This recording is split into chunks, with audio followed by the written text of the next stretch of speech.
Hello, welcome to I Teach, I Learn. This is Aishwarya, and I love talking about Montessori, about children, and I love working with them as well.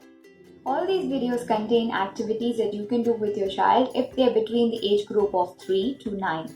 So, this video contains activities for the children of 6 to 9 years old and even older. If you want to know more about the second plane child, the 6 to 12-year-old that is, you might want to click in this direction if you're on YouTube. The elementary child or the 6 to 12-year-old is a curious child. He has a vivid imagination now, and he is no longer restricted by the four walls in which he is. It is time to walk out of the classrooms and your homes and let him see the world and explore it. The Montessori method of education is to be seen as a philosophy which acts as an aid to life, to prepare the child, the man in the child, to face society as it is today. Speaking of today, we are in a very challenging situation in 2020. Children are no longer allowed to freely roam. But let us pause and think. When things were okay, how many children were allowed to go to meet their friends on their own, on their bicycles? How many of them could walk up to the nearest park, if there was one, and play over there?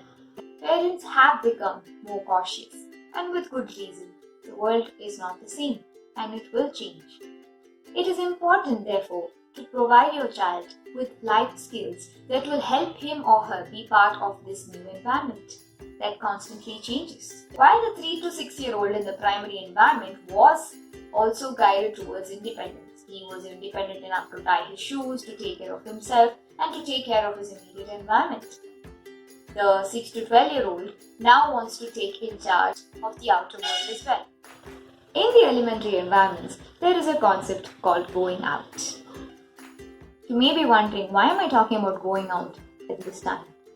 I would like us to take this time to wonder and introspect as to how should our children step out of their homes once all this is over. A typical trip or an excursion conducted by the school would involve a fixed agenda where the teacher plans or the admin plans the routine, and the children are taken to a new place, which is great. You're learning new things and there is a guidance needed. But as children grow in the elementary environment and they work in groups, they learn how to figure out certain skills on their own. To move out of the classroom is definitely a good thing, as in the traditional schools. When they take you out, you learn by experiencing and experimenting with new places. However, in a Montessori elementary environment, going out is a little bit different. Dr. Maria Montessori believed that the teacher should focus on enabling the child to make his journey by himself. In her book, From Childhood to Adolescence, she quotes, "Let the teacher not lose sight of the fact that the goal sought is not an immediate one. It's not the hike or the thrill, but rather it is to make the spiritual being whom she is educating capable of finding his way himself." This really is such a spiritual concept. Teachers, gurus, educators, whatever name you may call them, they simply point you in the right direction. We have to find the way ourselves. The going out process in the elementary environment is quite interesting. It involves a group of children who have been prepared and conditioned by the teachers to understand what are the processes involved when going out. The adult in the environment understands and sees if the children are ready to handle certain responsibilities. Some of the responsibilities that you can introduce to your child are shown as activities at the end of this video. It would be a preparation activity to let them take a step in the right direction, literally. Dr. Maria Montessori wanted us to pay attention to the legs of the 6 to 12-year-old. If you notice, the physical frame of the child is such that the legs shoot up and they suddenly become taller. Now these legs are meant to explore. So how do we enable them to explore? Give them responsibilities, see if they're able to work as a team, see if they're able to practice their grace and courtesy lessons. When a school teacher takes a 9-year-old or an 8-year-old on a field trip, somewhere the child's dignity is being hurt, where we guide them and make them do everything. This is a child who is capable of communicating his or her needs. they have every right to pick up the phone and find out details about the trip themselves.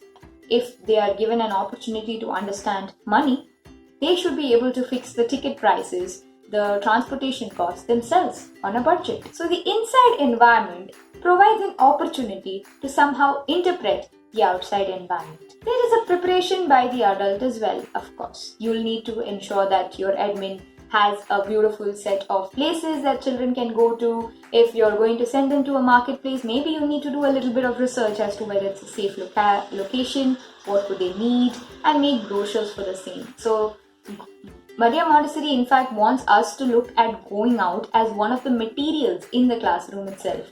If you have the bead frame for maths, you have to consider going out as another material that you have to prepare and be ready with so that the child can make the step themselves. There are schools around the world who are encouraging going out. There will be a parent chaperone who just moves with them and observes them and gets back to the teacher. The parent chaperone is not supposed to direct them, is not supposed to suggest ideas to them, is only supposed to be there for their safety. But when there is a class of 30 children, how does this work? Of course, there are smaller groups in an elementary environment, and because each child is working at his or her own place, they can decide to go to a certain place themselves. That's the beauty of the mixed age classroom. Hopefully, we come to a situation where your child is ready to go out. But let us pause and think as to, are they ready to, and what skills can we develop in that way? So the activities in this video are called life skill activities for your 6 to 9 year old. Please build on them, feel free to explore, and feel free to tag me and let me know what you have been up to improve your child's life skills at home. Bye.